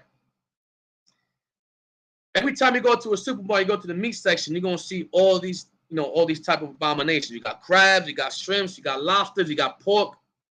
You even got, if you look at the right side and the bottom, you got the clean meats like steak. You see that $5.99 says steaks. You got those clean meats, lawful meats we can eat, mixed in with the unlawful meats, which the Most High says if you even touch unlawful beast or meat, you considered unclean. How much more your food? So that means your food can't even be touching these abominable foods. And guess what? What happens is America makes us break the law because guess what? We need jobs. You see the dude there working? If he had no choice but to accept that job because he doesn't have an income, he has to now deal with abominable foods and actually touch them. He has to now break the commandments of the Most High because America is forcing him to. Why? Because he needs a means of living. He needs to make money somehow. What if this was the only job he had at the moment until he switched over? He's still being forced to break the commandments of the Most High by touching unclean foods. So nobody's safe in America. Even if you wanted to keep God's laws perfectly, there's always an instance where you might just have to because we're in captivity, such as touching unclean foods while you're working at your supermarket job. Okay, you grab the food, you grab that, right? The customer be like, let me get extra pork on that. You gotta grab the pork and put it in the plate and give it to them. What you gonna say? Nah, you can't eat pork? But you gonna say, nah, you can't do that, bro. Right? You get fired. So a lot of things we're forced to do. In the book of Jeremiah, I believe it says that in captivity, we're gonna eat out bread defiled. Okay, and that's what's happening here in America. So every time you go to supermarket, you see these aisles full of abominations, full of foods that God said not to eat. Let's go to the next slide. So we're not to eat, on top of that, we're not to eat the blood of any animal. Now, you ever go to a restaurant and you hear like, mainly white folks, to be honest with you, mainly white folks, but when they go to a restaurant and they order steak, they say, let me get red. I don't want it cooked. Rarely cooked. Let me get it rare. Let me go with a little blood on it. Right, that person's supposed to be reproved and checked right there. The Most High said, dude, you can't do that. The Most High told us not to eat no blood. What's wrong with you? We don't sell that here. If America's a God-fearing nation, that should be the response in every restaurant. But what happens is, this is the land of the so-called free. You could do whatever you want until it's messing with their pockets, until it's messing with their control over you, until you're speaking out some truth and they want you to be caught in lies. You're good, right? So let's read Leviticus 17 and 10. And whatsoever man there be of the house of Israel or of strangers that sojourn among you that eateth any manner of blood, because you got some of our people that a lot of our people that picked up this bad habit, eating meat with blood.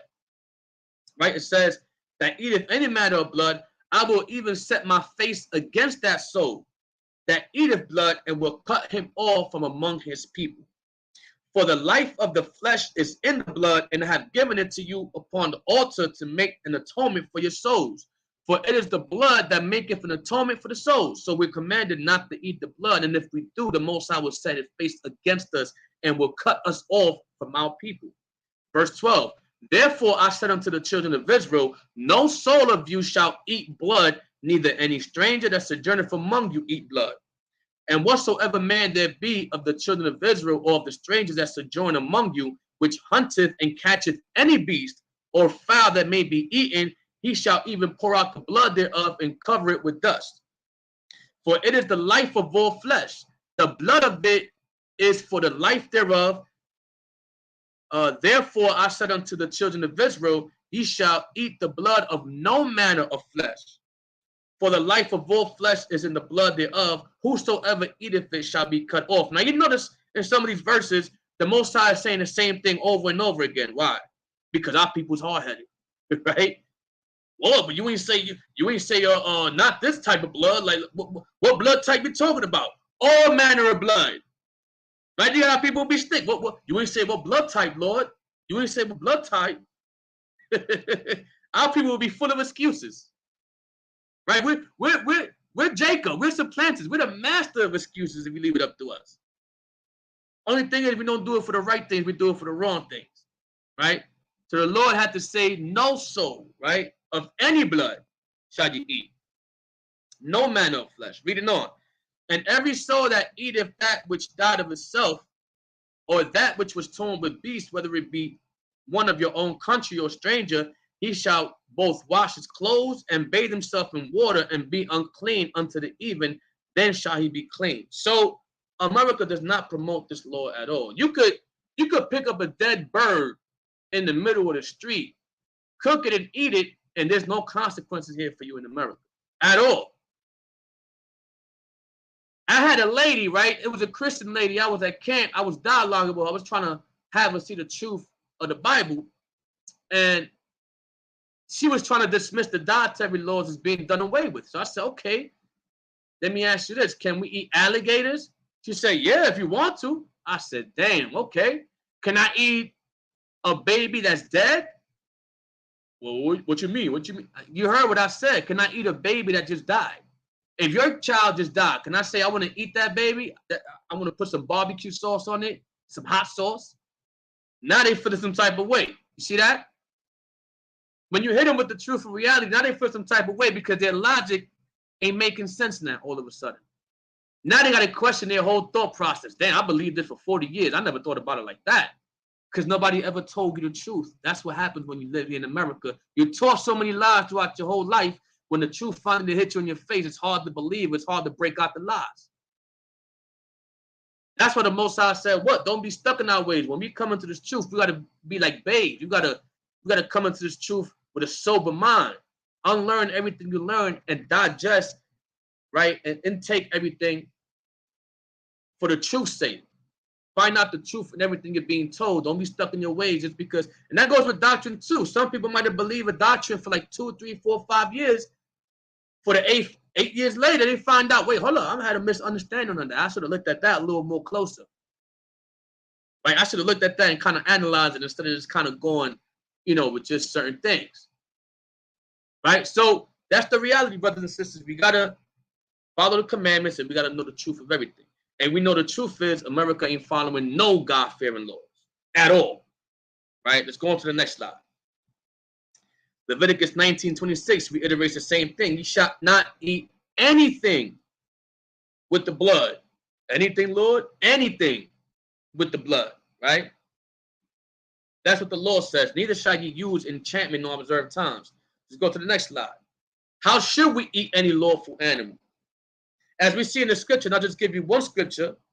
We don't read anywhere where we ate anything raw. We just seen the commandments where it tells us not to eat anything with blood, which equates to raw. So how do we eat our meat? Exodus chapter 12, verse 8. And they shall eat the flesh in that night roast with fire. Okay?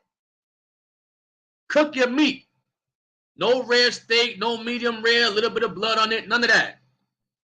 We're not vagabonds. We're not cavemen. Our people, for the most part, when they see that type of stuff, they say, "Oh, that's white people stuff," right?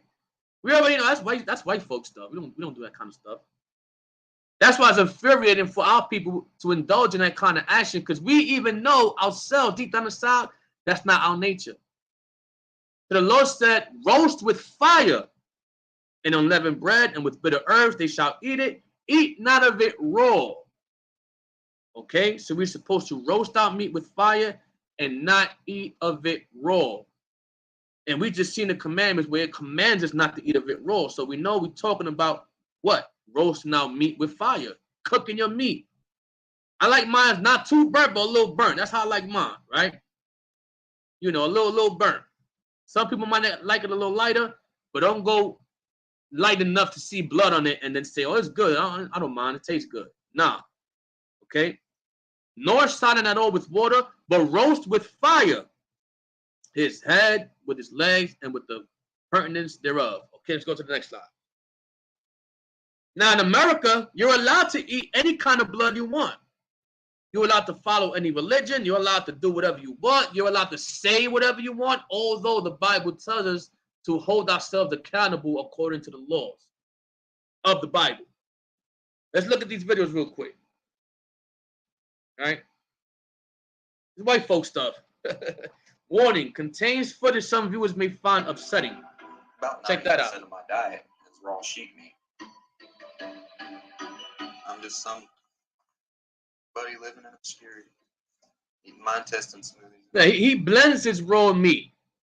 This dude has a raw meat diet. He blends his meat. He eats it raw.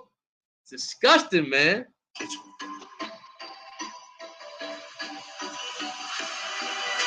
Let's forward a little bit, right? Look at this.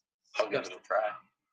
I was having so much trouble digesting everything else that meat seemed to work well for me. And I just felt like this was it. And listen, brothers and sisters, I'm going to tell you something.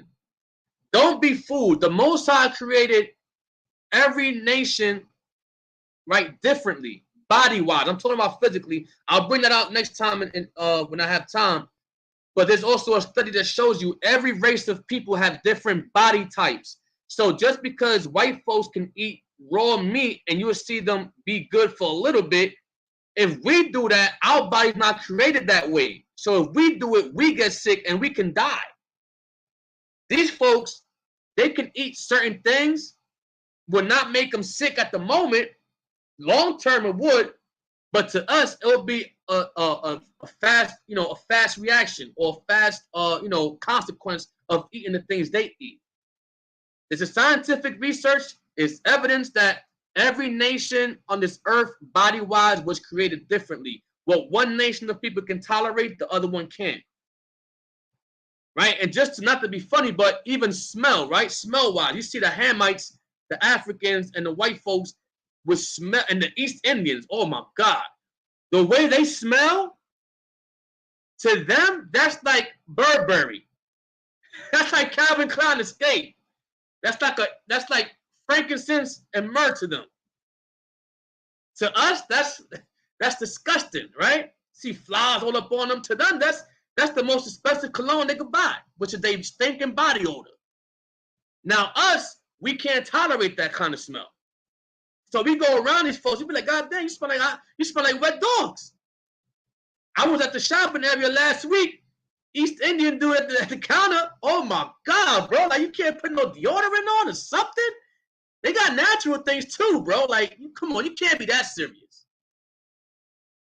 And especially when you look at videos of India, how they prepare the food for tourists and people in general in everyday life, disgusting, man. Disgusting. You know what? So I'm not gonna finish this whole thing here. I'm gonna add that in the next lesson. I'm gonna show y'all why a lot of people go to vacation and mysteriously, quote unquote, come to America and get sick all of a sudden. It's not all of a sudden. It's not a coincidence. You done ate them damn unsanitary food out there. You put that damn nasty ass food in your body, excuse my language, nasty food in your body, And you come back not knowing you got to walk in disease. So brothers and sisters, if you travel, make sure you eat in the place where it's clean, observe the food, and make sure it's a known place, that it's a known clean place. Because a lot of these places out of the states, out of the country, guess what?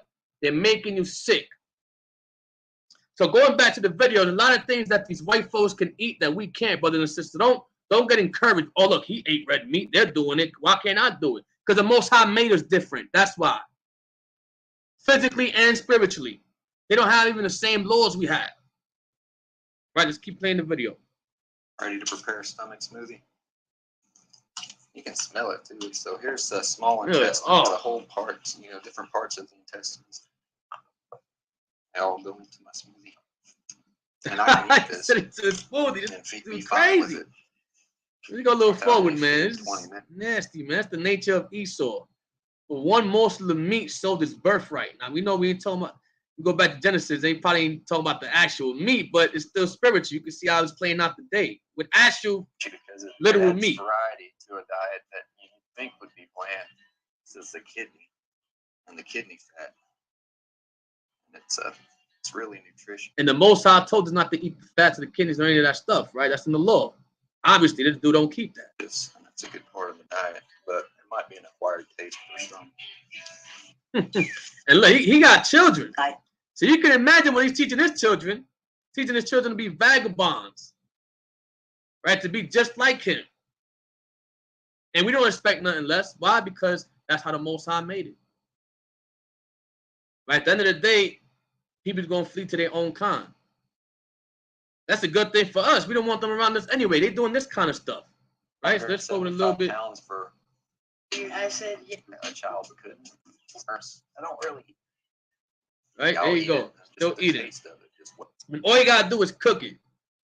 Avoid all the health risks. No, all you got to do is cook it. Let's take a look at this dude.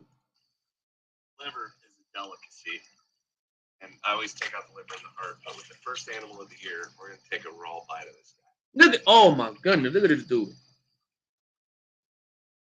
It's good. Yeah, we'll cook the rest.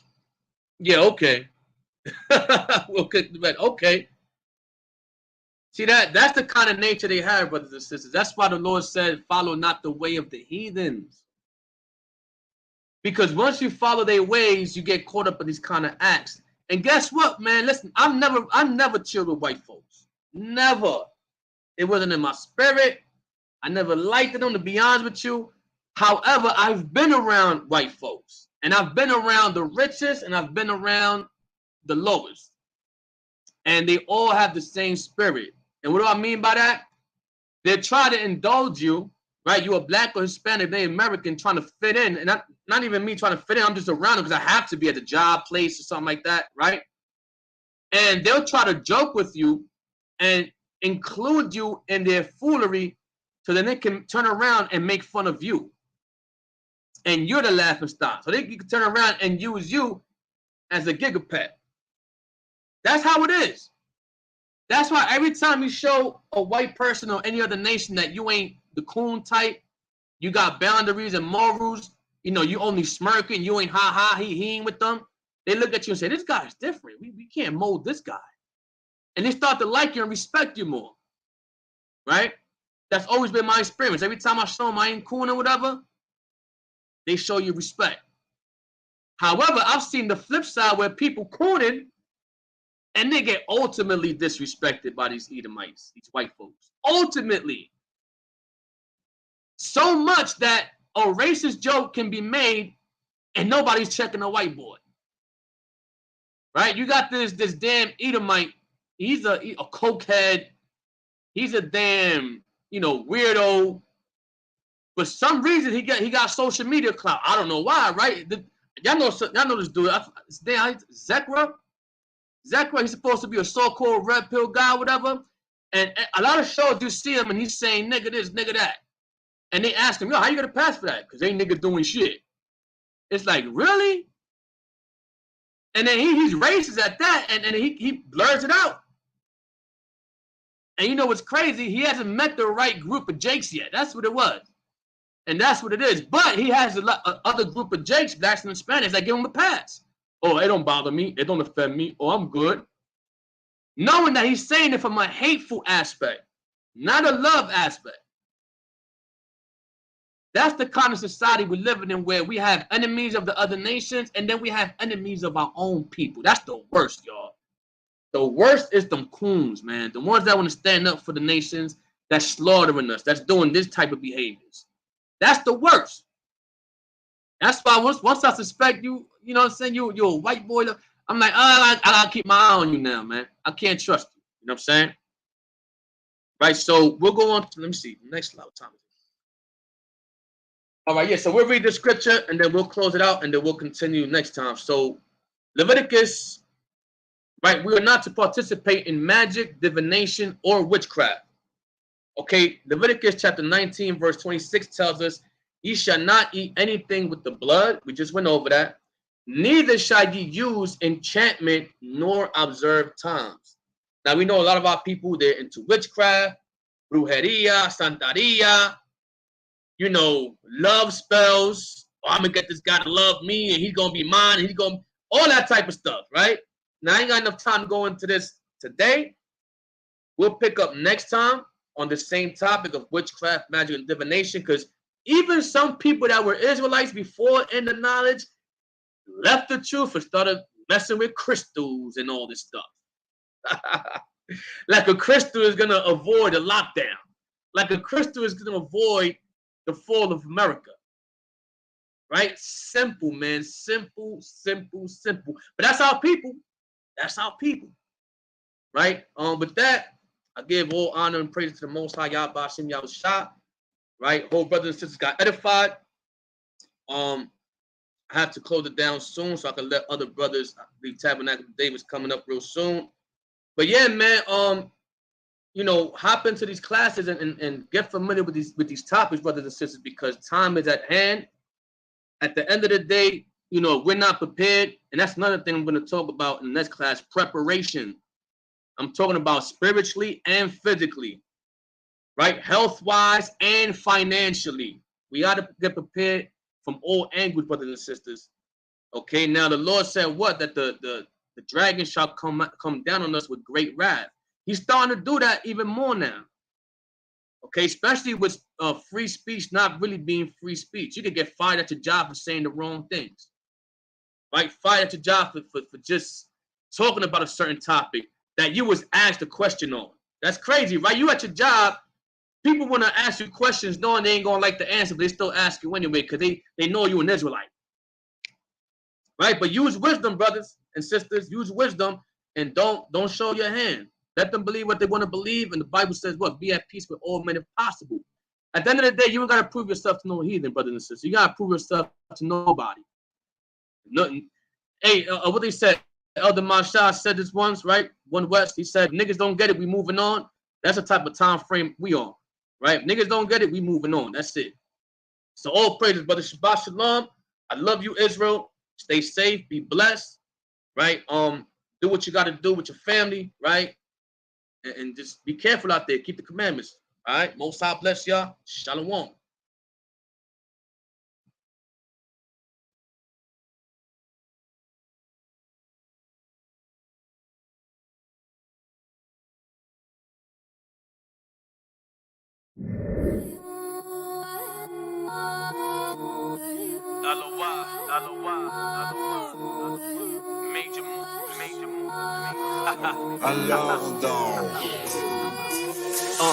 They hating on camps, acting like women with periods and cramps who can never do what we do. It was never a part of the Most High's plan, so I understand that you as a man got a lot to go with the baby steps. You see, we militant in every step from state to state. I see and regret Israelites coming through. Yeah, you feel the respect. So who is you testing? You're missing your blessings. They're hating so hard, you're missing the lessons. I'm aiming the Western. And all of the clans and all of their crews, avenging the bruise, they hunger slew. A message to heathens, we coming for you. I think to myself, why have compassion when I see their actions? They laughing at us and they glad they have us at the bottom scrap before the crunch for master. Broke the chains, now we calling our nation back to repentance, back to their essence, back to Yahweh, back to his laws and commandments. They want to be us, but they can't. The wise grow when the seed is planted, go study the ants. The way they gather together and work as a team, I should holler my team. Extra clip with the beam. Niggas are selling their dream like they're making a scene. Always in drama, but not taking care of these seeds. But part of the game is that. Back in the days, that would've got checked, but they cut them a check. To turn their backs and honor, respect, and morals. Don't believe what they tell you. Do your due diligence. Mix intelligence with the elegance. When you do, someone consider it arrogant. I'm giving you game to put it in play. I'm feeling the rage of people enslaved. The cancerous world we see today is already written. It's part of the phase. But don't be phased. Gotta be strong in this faith. Gotta continue and pray. You're fasting to love, cause I'm never cleaving to hate. Israel only, don't get it twisted. The other nations is on my hit list. I know they be mad whenever I spit this, but I hate them with a perfect hatred. Yeah. I rep the poor, so I'm rhyming for them. Anything else, I call it a sin. I shoot for the stars and aim to win. Shoot for the stars and aim to win. Shoot for the stars and aim to win.